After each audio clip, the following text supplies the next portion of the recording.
11장 누가복음 11장 우리 5절부터 13절까지 누가복음 11장 5절로 13절까지 교독하겠습니다.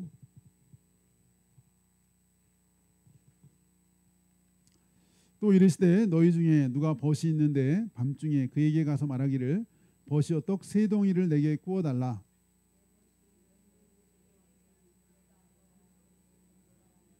그가 안에서 대답하여 이르되 나를 괴롭게 하지 말라. 문이 이미 닫혔고 아이들이 나와 함께 침실에 누웠으니 일어나 내게 줄 수 없도다 하겠느냐.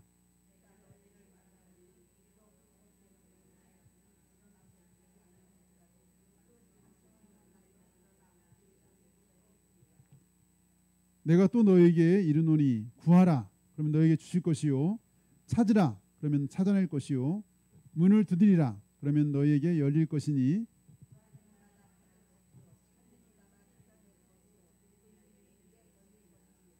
너희 중에 아버지 된 자로서 누가 아들이 생선을 달라는데 생선 대신에 뱀을 주며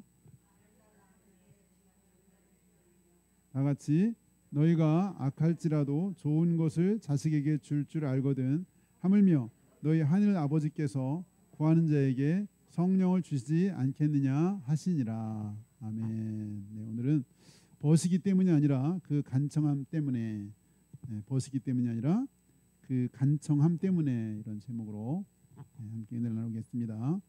제가 며칠 전에 이 자동차 경매하는 그런 집사님인데 그분의 이제 이야기를 듣다가 인상적인 게 있었어요. 그 집사님이 결혼하고 한 2년쯤 되었을 때 잠자가 꿈을 꿨는데 꿈속에 자기가 어떤 사람을 막 이렇게 끌어안고 있는 꿈을 꿨대요.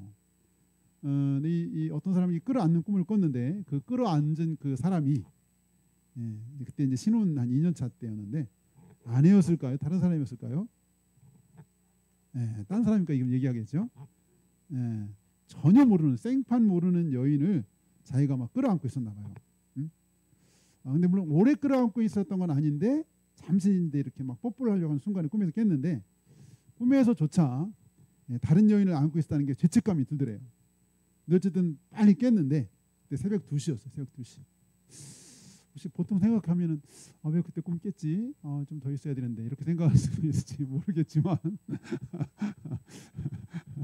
이분은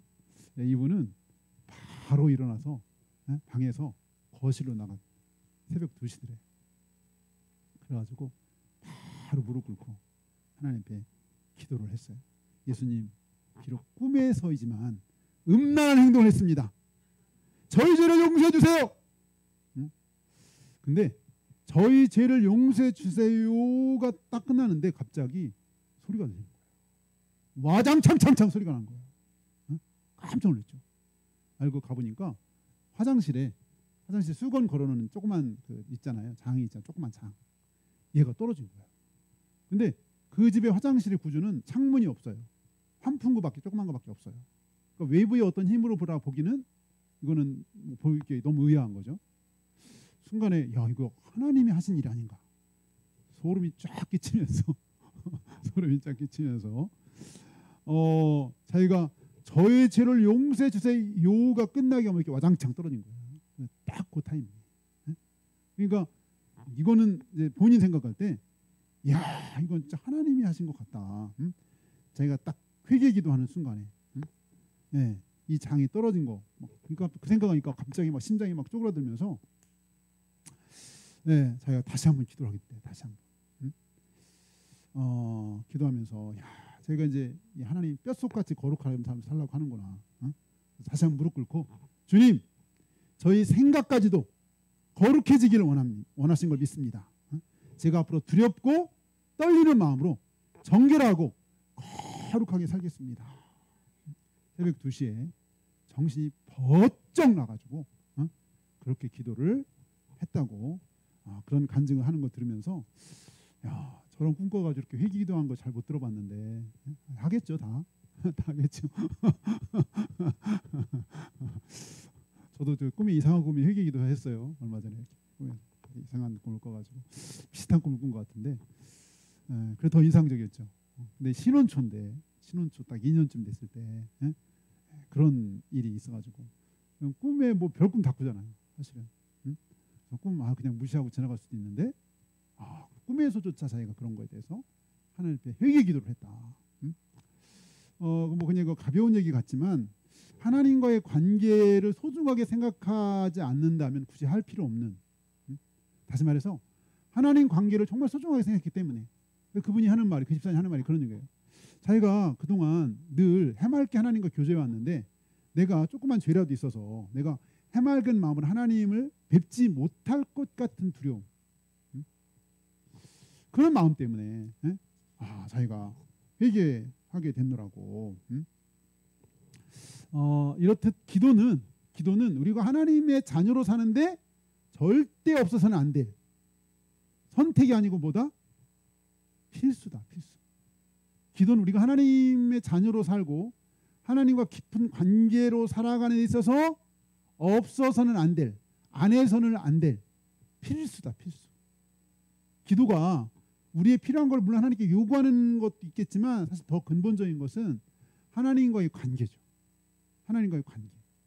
부모 자식 간의 대화가 없으면요 진짜 썰렁해요. 응? 여러분 부모 자식 간의 대화가 없어봐요. 물론 뭐 어느 정도는 대화 없어도 다 마음을 알 수 있지만 몰라요. 아들도 몰라요. 아들이 말이 없으면 제가 도대체 어떤 마음을 갖고 있는지 응? 알 수가 없어. 하나님은 아시겠지만 우리는 모르죠. 어떤 분이 인도의 그 테레사 수녀 있죠. 테레사 수녀한테 물어봤대요. 도대체 기도라는 게 뭐예요? 기도. 어? 기도라는 게 뭔데 이렇게 맨날 기도한다고 그러냐? 테레사 수녀가 그런 대답했다고 하더라고요. 기도라는 거는 하나님으로 내 마음을 가득 채우는 것이다. 깜짝 놀랐어요. 그 얘기 듣고. 기도는 하나님으로 내 마음을 꽉 채우는 게 기도고 기도는 하나님을 알아가는 거다. 기도가 하나님을 알아가는 거다. 기도의 가장 본질적인 모습을 정확히 지적한 것 같아요. 우리의 아쉬운 것을 하나님께 아뢰는 것도 기도죠. 당연히. 근데 더 본질적으로는 기도는 하나님으로 우리의 마음을 꽉 채우고 하나님을 알아가는 행위이다. 하나님 알아가는. 기도를 통해서 하나님을 알아가죠. 기도를 통해서. 그래서 사실은 예수님도 우리에게 기도를 가르쳐 주실 때 누가복음에도 주기도문이 나오잖아요. 마태복음하고 조금 다른 좀 더 간략된 형태인데 우리 2절을 보겠습니다. 2절. 오늘 제가 우리 본문은 아니지만 이 주기도문이잖아요. 2절 같이 보겠습니다. 2절 다 같이 시작. 예수께서 이르시되 너희는 기도할 때에 이렇게 하라. 아버지여 이름이 거룩히 여김을 받으시오며 나라가 임하시오며.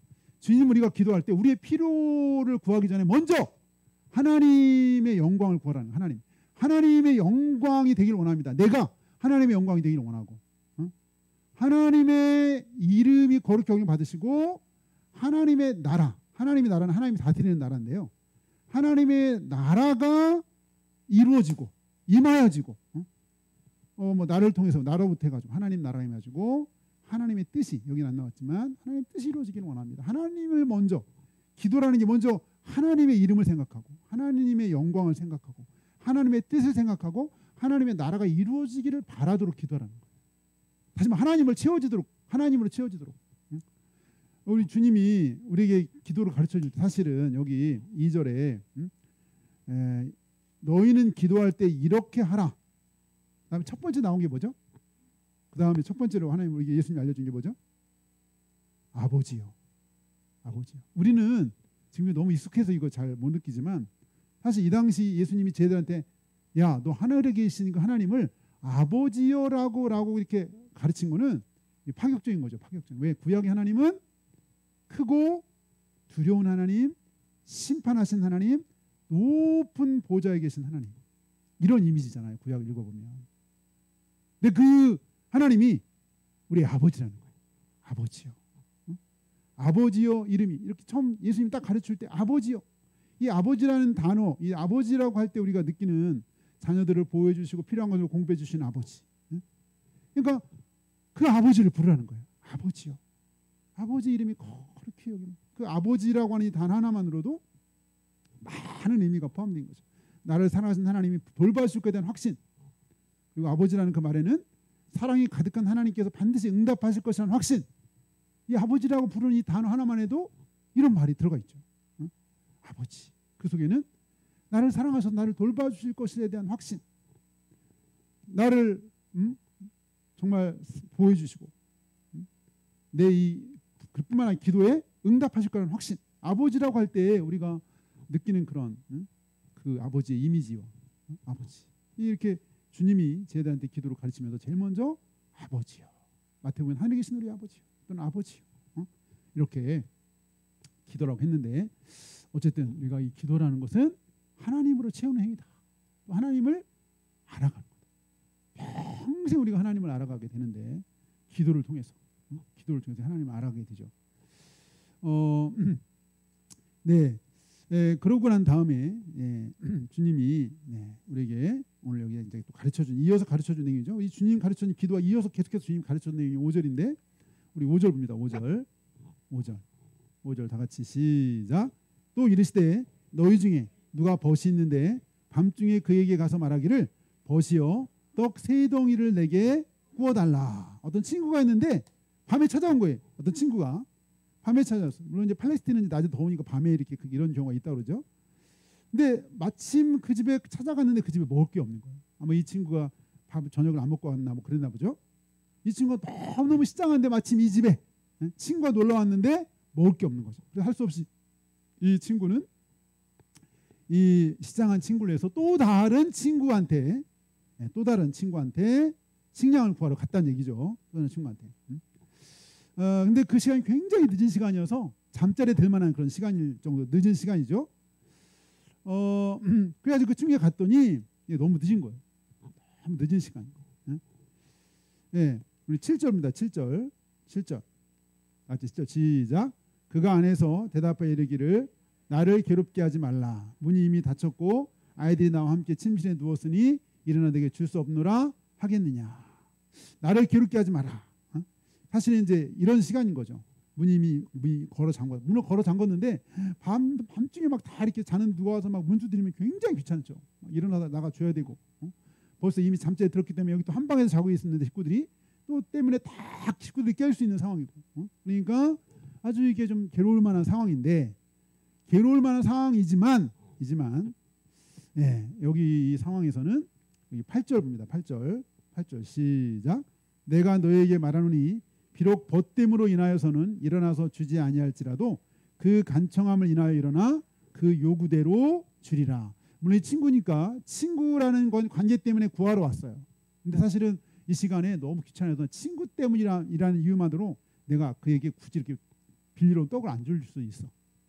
근데 이 본문은 뭐냐면 그 친구 때문이 아니라 간청함, 간절히 계속 구하고 또 구하고 막 줄 때까지 그 밤에 막 문을 흔드는 거예요. 대문을. 떡 3덩이만 빌려달라고. 떡 3덩이만 달라고. 내 먹는 것도 아닌데 왜 안 주냐고. 막 이렇게 밖에서 밤에 막 흔드는 그 간청함. 이 간청함의 원어로 보니까 체면 불구하고 기도하는 것. 어쨌든 이 간청함 때문에 준다는 거예요. 벗됨이 아니라 간청함 때문에 일어나서 요구대로 주리라. 이 지금 오늘 이 예수님이 이 비유를 말하는 핵심이 뭐냐면 포기하지 말라는 거예요. 한 번, 두 번 기도하고 안 됐다고 포기하지 말아라. 이 주님이 지금 주님 주기도문을 가르쳐준 다음에 바로 이걸 가르쳐줬잖아요. 너 이렇게 기도하라고 다 알려준 다음에 그런 다음에 주님이 이 기도를 했어요. 그러니까 야, 너 근데 기도하다가 너 그냥 뭐 안 된다고 금방 포기하지 마. 낙심하지 말고 믿음으로 기도해.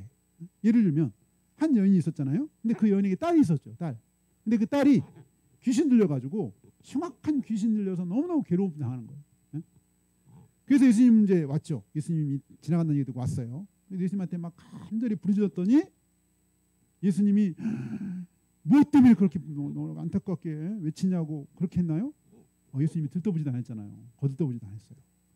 못 들은 척하는, 거의 뭐 안 들리는 척하고 가니까, 근데도 여인이 포기하지 않고 막 나를 불쌍해달라고 막 소리 지르니까 심지어 제자들이 예수님한테 와서 예수님, 저 여인이 저렇게 소리 지르는데 좀 달래서 보내라고. 얼마나 여인이 소리 질렀는지 저 여인 좀 달려보내라고. 제자들이 와서 그러는 거야 오히려. 그때 그랬더니 그 예수님이 그때 하는 얘기 알잖아요. 이 자녀의 떡을 취해서 개들에게 던지는 것이 마땅치 않다. 합당하지 않다. 그랬더니 그 여인이 그 얘기를 듣고 주여 옳습니다. 그렇지만 개들도 주인의 상에 떨어지는 부스러기를 먹습니다. 했더니 예수님이 깜짝 놀라고 내 믿음이 크도다. 내 소원대로 되리라. 딱 그때 딸이 나왔죠. 딸이 나왔어요. 귀신에게서. 그러니까 이 여인이 포기하자는 거예요. 처음에 예수님이 왜 그랬는지 막 그냥 전혀 못 들은 것처럼 막 그렇게 한번 소리 지르는 것처럼 성경에 보면 나오는데 뭐 있는 소리 없는 소리 다 들었을 것 같아요. 그 여인이. 왜냐하면 이 기회가 마지막 기회일 수 있으니까 예수님한테 정말 간절하게 부르짖었어요. 도와달라고. 불쌍해달라고. 내 딸이 흉악하게 귀신 들렸다고. 다윗의 자손이야. 다윗의 자손이야. 근데 주님이 처음엔 들은 척만 척. 못 들은 것처럼. 거의 못 들은 것처럼. 그런 수준으로. 겨우 이제 예수님한테 갔는데 하는 얘기가 야 근데 이 여자가 이방인이야. 이방인. 근데 나는 이방인을 위해서 내가 할 일이 없거든. 이방인의 기도를 들어줄 이유가 없다. 이렇게 얘기한 거예요. 근데도 포기하지 않았어요. 이방인. 포기하지 않고 예수님한테 계속 믿음을 보였더니 예수님이 깜짝 놀라셨죠. 깜짝 놀라셨어요.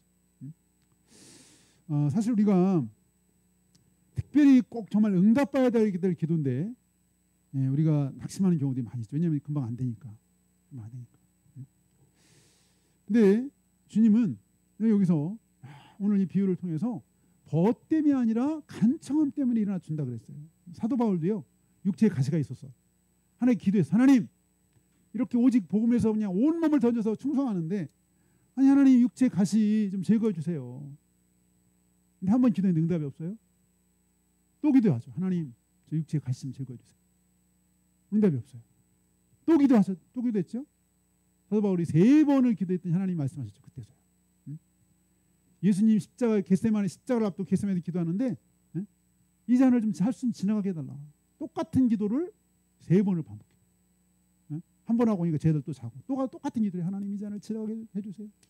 와서 보니까 또 쟤들도 자요. 예수님 한 번 딱 기도하고 만 게 아니었죠. 엘리야가 그 비를 달라고 기도할 때 7번을 기도해요. 7번. 약속을 믿고 응답이 될 때까지. 약속 안에서 응답이 될 때까지. 약속 안에서 응답이 될 때까지 기도합니다. 이게 믿음이죠. 믿음. 약속 안에서 믿음이 이루어질 때 그 현실이 응답받을 때까지. 그러니까 이 오늘 본문에서 이 얘기하는 바가 핵심이 2가지인데 하나는 믿음으로 끝까지 기도하라는 것과 또 하나는 믿을 때 절대 신뢰 틀림없이 받는다는 확신을 가지고 기도해라. 우리 9절 10절 봅니다. 9절 10절 같이 한번 시작. 내가 또 너에게 이르노니 구하라 그러면 너에게 주실 것이요 찾으라 그러면 찾아낼 것이요 문을 두드리라 그러면 너에게 열릴 것이니 구하는 이마다 받을 것이요 찾는 이는 찾아낼 것이요 두드리에게는 열릴 것이니라. 네, 여기 보면 우리가 포기하지 않고 기도하되 이렇게 확신을 가지고 신뢰를 가지고 구하면 주실 것이야. 찾으면 찾아낼 것이고 열심히 문을 두드리면 너에게 열릴 것이다. 신뢰하는 믿음으로 기도해라. 신뢰. 첫째는 포기하지 말고 기도하고 둘째는 신뢰하는 믿음. 끝까지 절대적인 신뢰를 가지고 확신을 가지고 하나님이 내 기도를 들으셨고 하나님 내 기도를 합당하게 역사하실 거라는 믿음을 가지고 기도해라. 믿음을 가지고 응답이 될 때까지 믿음을 가지고 꾸준히 기도해라. 오늘의 말씀의 요지죠. 그 확신의 그 근거는 어디냐? 그 확신의 근거는 여기 11절 12절 시작. 너희 중에 아버지 된 자로서 누가 아들이 생선을 달라는데 생선 대신에 뱀을 주며 알을 달라 하는데 전갈을 주겠느냐. 네. 이 육신의 아버지도 자녀에게 이렇게 주는데 하물며 하늘에 계신 아버지께서 우리에게 이런 확신의 근거는 뭐냐? 아버지라고 하는 아버지와 자녀 관계라고 하는 하나님과 우리 관계가 하나님 부자 아버지와 자녀 관계 야 육신의 부모님도 이렇게 원하는 거 주는데 하물며 하늘에 계신 아버지께서 좋은 거 주지 않겠느냐. 하늘에 계신 아버지께서 더 좋은 거 주지 않겠느냐.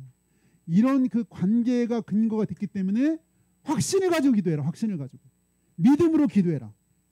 끝까지 믿음으로 기도해라. 믿고 기도할 수 있는 근거가 바로 그 하나님은 나의 아버지시기 때문이라는 거예요. 아버지시기 때문에. 그 유명한 영국의 조지 밀러 목사님이 있었는데 그분이 처음에 그 영국 브리스톨이라는 빈민가에 고아원을 세울 때 그분이 그 기도한 내용이 좀 이런 게 있어요. 하나님 저에게 아무래도 1,000파운드, 1,000파운드면 지금 뭐 1,000파운드면 뭐 한 145만 되나요? 1,000파운드가 필요합니다. 그러나 지금 저는 빈손입니다. 하나님께서 저희 뜻을 받아주신다면 반드시 필요한 것을 다 채워주실 것을 믿습니다. 라고 기도를 했어요. 근데 조지 밀러가 기도를 하는데요. 그런 생각이 드는 거예요. 내가 처음부터 너무 많은 것을 구하는 게 아닌가.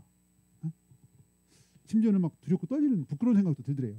근데 말씀을 보는데 시편 82편 10절에 내 입을 넓게 열어라. 내가 채우리라. 그 말씀 묵상하다가 새로운 힘이 용기가 났어요. 그래서 그 말씀을 힘입어서 이 하나님 앞에 간절히 계속해서 기도했어요. 아무것도 없어요. 사람들이 그랬어요. 자선 모금해라. 주님과 그랬어요. 나 이거 하나님이 원하신다면 내가 자선 모금 않더라도 하나님이 주실 거라고 믿는다. 하나님의 뜻인데 내가 자선 모금 않더라도 하나님 분명히 주실 거다. 자선 모금 일체 안 했어요. 사람한테 일체 요구 안 했어요. 오직 하나님께만 구했어요. 참 믿음인 거죠. 대단한 믿음이죠, 사실은. 오직 하나님 한 분만을 믿었어요. 오직 하나님 한 분만을 바라봤어요. 약속의 말씀 붙잡고. 하나님이 아버지시니까. 그래서 그때 그렇게 기도했다고 조지 밀러가 하나님 아버지, 제가 고안하고 싶어하는 것은 우연한 일이 아니라 하나님께서 친히 제 마음 가운데 불러일으켜 주신 소원임을 믿습니다. 이 소원을 이루어야 할 장본인은 제가 아니라 하나님이셔야 되지 않겠습니까? 저는 오직 당신의 종입니다. 다만 필요한 것을 주선하여 주시옵소서. 이렇게 기도하면서 매일 기도하기 시작한 거죠. 이거 하나님이, 이거 제 일이 아니라 하나님의 일이고, 그럼 하나님이 하셔야 될 일인데, 하나님이 주선해 주세요. 이게 매일 드린 기도였는데 진짜 조지 밀러 목사의 기도대로 하나님이 역사하셨죠. 그 믿음대로 역사하셨어요. 결국은 금방 이루어지진 않았지만 하나님 결국 이루어 주셨죠. 그래서 우리가 아는 대로 한 60여 년 사역한 것 같은데, 야, 60여 년 동안 정말 5만 번이라고 하면 제가 생각해 보니까 하루에도 한 서너 번의 기도응답을 받았다니. 하루에도 서너 번의 기도응답. 확실한 것만. 예를 뭐 공원에 양식이 떨어졌어. 아무것도 없어. 기도했는데 하나님 그날 막 누가 손에서 딱 보내줬어. 이런 게 응답인 거잖아요. 눈에 보이는 응답. 이런 게 하루에 두세 개. 이렇게 돼야 50번, 아니 5만 번 이상 응답을 받는 거더라고요. 1년에 365일인데 100년에야 3만 6천이요. 100년에야 3만 6천 일이잖아요. 3만 6천. 하루에 두세 개 이상씩 응답을 받은 거예요. 매일. 확실한 응답을. 어쨌든 놀라운 믿음의 사람이다. 정말 살아있는 믿음의 사람이다. 이렇게 생각이 드는데, 우리가 아는 대로 이 조지 밀러 목사님이 가장 오랫동안 가장 많이 기도한 기도 제가 소개한 적이 있었죠. 우리 실버 반장님이 가끔 얘기하시더라고요. 누구는 친구를 위해서 평생 기도했는데 막 이런 얘기 몇 번 저한테 하시던데, 이 조지 목사님이 5명의 친구가 있었는데, 어릴 때부터 같이 생활했던 5명의 친구가 있었어요. 근데 다 안 믿어. 예수님 안 믿어. 근데 이 5명의 친구들의 구원을 위해서 기도를 했어요. 하나님이 은혜를 주셔서 조지 밀러가 94세인가 돌아가셨나? 92세인가? 생전에 3명이 예수 믿었어요. 생전에. 조지 밀러가 살아있는 동안 3명이 믿었어요. 근데 2명이 조지 밀러 목사님 말년에까지 안 믿었어요. 조지 밀러가 노년에 병석에 눕게 됐죠. 인생의 마지막에 다가온 걸 느낀 이 조지 밀러 목사님이 부탁을 했어요. 자기 섬기던 교회에 내가 마지막 고별 설교할 수 있는 기회를 달라. 섬기던 교회. 이미 병석에 누워있고 자기 죽을 날이 가까운 걸 알았어요. 그래서 교회에서 흔쾌히 받아줬던 것 같아요. 그래서 마지막 고별 설교를 했어요. 근데 그때 그 믿지 않고 남았던 2명 중에 1명이 그 얘기를 듣고, 친구가 마지막 고별 설교한다는 얘기 듣고 그동안 교회도 한 번도 안 왔던 친구가 온 거예요. 거기를. 그 친구 마지막 고별 설교, 조지 밀러 목사님. 거기서 조지 밀러의 그 있는 힘을 다해 설교하는 그 얘기를 듣고 이분이 회개를 하고 거기서 예수 믿었대요. 5명 친구 중에 4번째 친구가 예수 믿는 순간, 조지 밀러가 마지막 고별 설교 때. 근데도 아직 1명의 친구가 남았어요. 1명의 친구. 결국 이제 조지 밀러는 그 고별 설교에 얼마 있다 이제 소천했고, 이 조지 밀러가 죽었다는 소식이 이제 들려지기 시작해가지고 그 기도했던 마지막 그 친구가 그 얘기를 들었어요. 자기 친구 조지 밀러 목사가 죽었다. 또 한 소식을 또 하나 얘기 들었는데, 그 조지 밀러가 자기를 위해서 52년 동안 기도하다 죽었다는 얘기 들었어요. 52년 동안 자기가 구원받고 예수 믿게 해달라고 52년을 기도하다가 죽었다는 얘기를 듣고서 감동받았어요. 이분이 결국 예수 믿었어요. 이분이 영국의 전국에 돌아다니 간증하면서 조지 밀러 기도 응답 다 응답받았다. 제가 마지막 응답자다. 그렇게 간증하고 다녔다 그래요. 52년. 그것도 부모도 아니고 자식도 아니고 친구인데, 야, 친구의 예수 믿도록 52년을 기도했다? 이거 세계 교회사에 없는 얘기 같아요. 제가 볼 때. 친구의 구원에서 52년을 기도하다가 죽었어요. 근데 평소에 5만 번 응답받은 조지 밀러도 친구의 구원을 위해서는 죽기 전에 응답 못 받은 거예요. 아니, 살아서는 못 받았어. 살아서. 죽어서 응답받은 거예요. 죽어서. 응? 우리의 기도를 하나님이 굉장히 귀하게 보시고 우리의 기도를 굉장히 기뻐하시죠. 하나님. 우리가 기도하는 거 하나님 너무 기뻐하세요. 너무 기뻐하세요.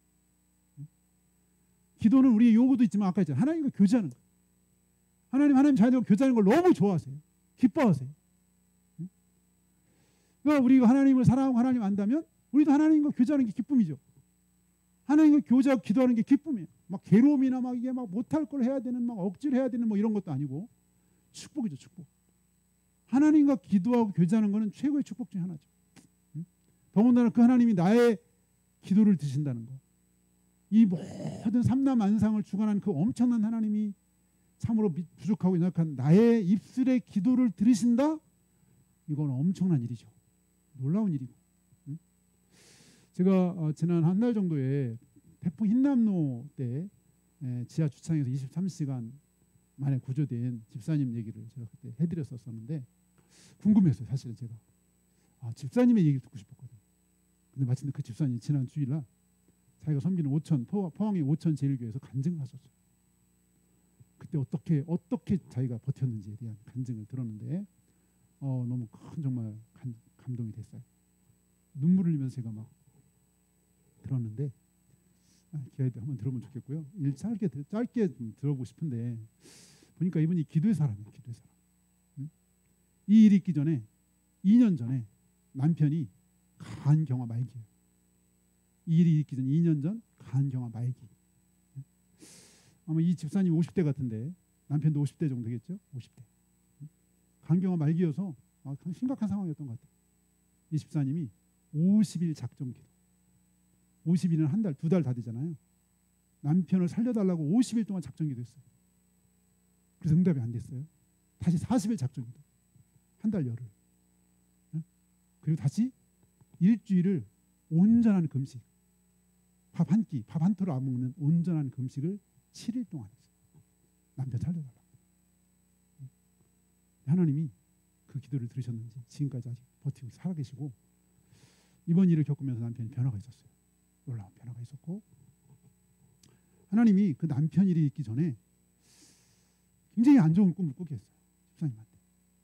그래서 하나님 제발 이거 우리 집애한테 이루어지지 않게 해달라고 기도를 했대요. 근데 그 일이 아들에게 닥칠 일인 줄은 몰랐다. 그날 당일날 9월 6일날 아침이죠. 새벽에 아파트 경비원의 방송을 듣고 지하실에 내려갔는데 그때는 이미 물이 없대요. 거의 그냥 신발 정도 잠길 정도 물이 거의 없었어요. 그랬는데 그래서 이제 그 내려갈 때 원래 아들이 늦게 일어나는데 그날따라 아들이 막 일찍 일어난 거예요. 진짜 친구랑 영상 카톡하면서 우리 그 냉천 그 옆에는 천이 넘친 거잖아요. 그 냉천에서 우리 수영하자 막 신나가지고 막 그날 춤도 추고 아들이 그랬대. 아침 일찍 일어나가지고 엄마가 지하 내려간다니까 내가 같이 따라 내려가야 된다고. 뭐 괜찮다고 했나 했더니 아니라고. 엄마 너 몸이 약해서 내가 지켜줘야 된다. 내려가는데 바람이 세가지고 넘어졌어요. 집사님. 그랬더니 아들이 한 말이 보라고. 무릎을 다쳤대요. 무릎을 넘어져서 엄마가 보라고 엄마. 내가 보호자라고. 중2인데 중2병에 걸려야 될 중2가 내가 지켜줘야 된다고 엄마 내가 보호자가 돼야 된다고. 그래서 끝까지 따라붙은 거예요. 그래가지고 차 타고 빼려고 하는데 갑자기 물이 막 머리 닥친 거잖아요. 도저히 문을 못 열 수 있는 상황이 돼가지고 아들이 먼저 문을 나가고 엄마들이 마치 나간 거죠. 나가서 이렇게 같이 나가려니까 물이 막 갑자기 불어난 거예요. 어떻게 할 수 없을 정도로. 그래서 같이 그 따라 내려가던 거 노부부터 해가지고 막 일이 벌어진 거죠. 우리 한번 영상 한번 보겠습니다. 그 뒷부분 잠깐 영상으로 보겠습니다.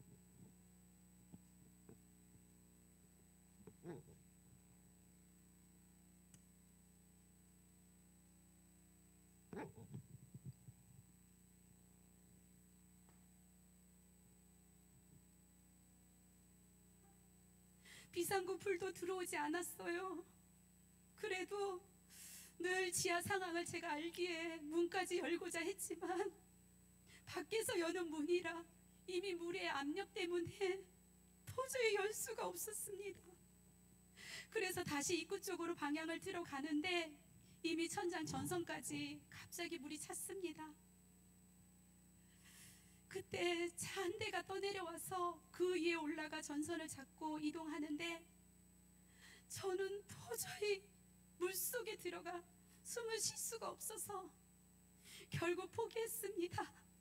그래서 제가 주영아 우리 천국에서 만나자 하며 그분들과 함께 나가라고 했지만 우리 주영이는 이미 살 수 없다는 것을 직감했기에 주영이도 저도 하나도 무섭지가 않았어요.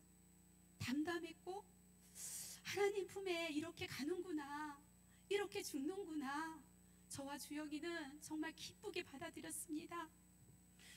그런데 곁에 있던 노부부는 얼마나 우시는지 제 마음이 아팠어요.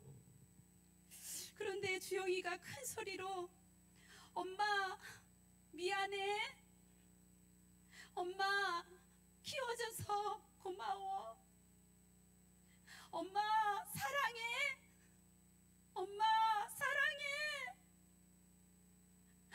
반복해서 할 때 저도 주영아 미안해, 엄마가 너 지켜주지 못해서 많이 못해줘서 정말 미안해, 그리고 우리 주영이 사랑해 그렇게 하는데 우리 주영이는 이미 회개 기도를 하고 있더라고요.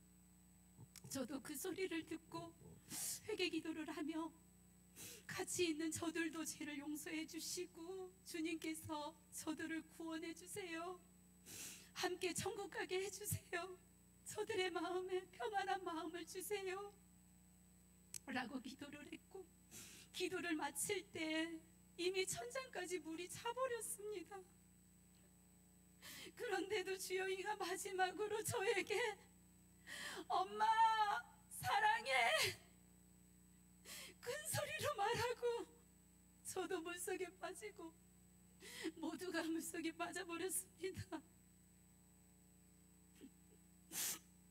그 캄캄한 그 더러운 물속에서 물을 먹으며 숨을 쉴 수 없는 그 고통은 이루 말을 할 수가 없습니다. 주님, 주님, 주님 품에 빨리 안아주세요. 숨 못 쉬는 거 너무 힘들어요. 주님 빨리 저를 데려가 주세요. 그런데 주님은 저를 배영하듯 얼굴이 천장에 닿도록 하셨습니다. 정말 잠깐의 그 숨쉴 공간을 허락해 주셨습니다. 그러나 또 그것도 잠시 차오르는 물을 먹으며 그 고통 속에서 주님 저 품에 빨리 안기고 싶어요, 주님 제 손을 잡아주세요 하며 힘을 빼고 주님께 내 몸을 맡겼는데 물에 들어갔다가 나갔다가 하며 숨 쉴 수 있는 공간을 허락해 주셨습니다. 그리고 신기하게도 제가 입구에서 벗어놓은 그 나의 슬리퍼가 그 순간 제 손에 잡히는 거예요. 이것은 도저히 있을 수 없는 하나님의 기적이었습니다. 저는 그 신발로 이렇게 입만이라도 숨을 쉬도록 막고 거기서 얼마나 버텼는지 몰라요. 그런데 서서히 코에 물이, 눈에 물이, 귀에 물이 빠지는 것을 느꼈습니다. 저는 전선 위에서 신발을 엉덩이에 깔고 앉아 태아 자세로 아픈 오른손으로 소방배를 잡고 한 손은 벽과 전선을 잡아가며 주영이를 불렀습니다. 아무 소리가 안 들렸어요. 할머니의 울음소리도 들을 수가 없었습니다. 그곳이 너무나 적막했습니다. 그때부터 제가 울며 기도했습니다. 하나님, 우리 지영이 왜 데려가셨나요? 왜요? 이 어린 것을 주님 왜요? 하며 울며 제가 하나님께 물었습니다. 하나님께서 말씀해 주셨습니다. 제가 9월 한 달 작정 기도를 하고 있었습니다. 남편과 엄마의 건강과 자녀들 또한 우리 형제들을 위해 간절히 기도했던 저의 기도를 하나님께서 다 들었다 하셨습니다.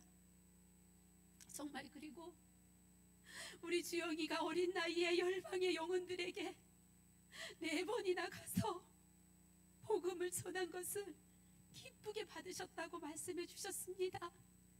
어린 것이 한 번도 아니고 4번이나 친구들에게 복음을 전한 것과 또 영혼들을 찾아가서 복음을 전한 것을 하나님께서 기쁘게 받았다 하시며 큰 상급이라고 말씀해 주셨습니다. 그리고 우리 주영이가 하나의 미랄이 되어서 우리 가정을 세우고 형제들을 연합하게 하고 다음 세대들과 많은 영혼들을 주께로 돌아오게 할 것이라고 말씀해 주셨습니다. 저는 그 순간 하나님, 저는 왜 살려주셨나요? 물었습니다. 하나님께서는 너는 이 땅에 남아 사명이 있다고 말씀하셨습니다. 가족과 형제들, 어린 세대를 구원하는 도구로 사용하신다면서 주의 길을 가라고 말씀을 하셨습니다. 사도행전 20장 24절 말씀도 해주셨습니다. 내가 달려갈 길과 주 예수께 받은 사명 곧 하나님의 은혜의 복음을 증언하는 일을 마치려 하면은 나의 생명조차 조금도 귀한 것으로 여기지 아니하노라. 아멘. 이 말씀을 통해서 주는 것은 사명을 마쳤고 내가 사는 이유는 아직 사명이 남아있기 때문이라는 것을 깨닫게 해주셨습니다. 예전에 주영이를 위해서 계속 기도할 때마다 주님께서 하신 말씀이 주영이는 내가 알아서 하신다고 반복하여 말씀하신 것이 생각이 납니다. 그때부터 하나님은 이미 준비하고 계셨던 것입니다. 그리고 완악하고 완고한 남편을 거룩한 제사장으로 너의 가정에 세우기 위함이다.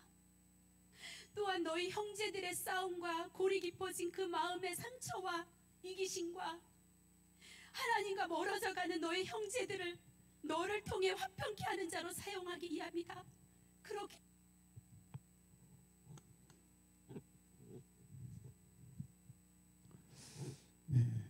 기회 되시면 검색해서 한번 들어보셔도 풀로 다 들어보셔도 좋을 것 같습니다. 네, 우리 함께 기도하겠습니다. 기도할 때 하나님이 우리를 하나님 자녀 되게 하신 것이 얼마나 크고 놀라운 축복이며 은혜며 정말 귀한 은혜인지 그 하나님의 자녀로서 또 우리에게 주신 또 하나의 또 특권이 있다면 그 하나님을 아버지라고 하나님을 아버지로 우리가 그렇게 모시고 찾고 교제하며 소통할 수 있게 하신 것인데 우리가 하나님과 이 땅에 있는 동안에 친밀하게 교통하고 소통하다가 하나님이 부르시는 그날에 우리가 주님 앞에 갈 수 있는 우리가 될 수 있도록 인도해 주시고 우리 이 땅에서 우리가 해야 될 일들이 있다면 우리가 기도하게 하시고 우리의 부르신 대로 간구하며 우리에게 맡겨주신 사명을 잘 감당할 수 있도록 하나님 인도해 달라고 포기하지 않고 낙심하지 않고 약속을 믿고 하나님 앞에 다시 간구하며 부르짖고 기도할 수 있는 우리가 될 수 있도록 내가 될 수 있도록 주여 인도해 달라고 이 시간 각자 주님 앞에 기도합니다. 주여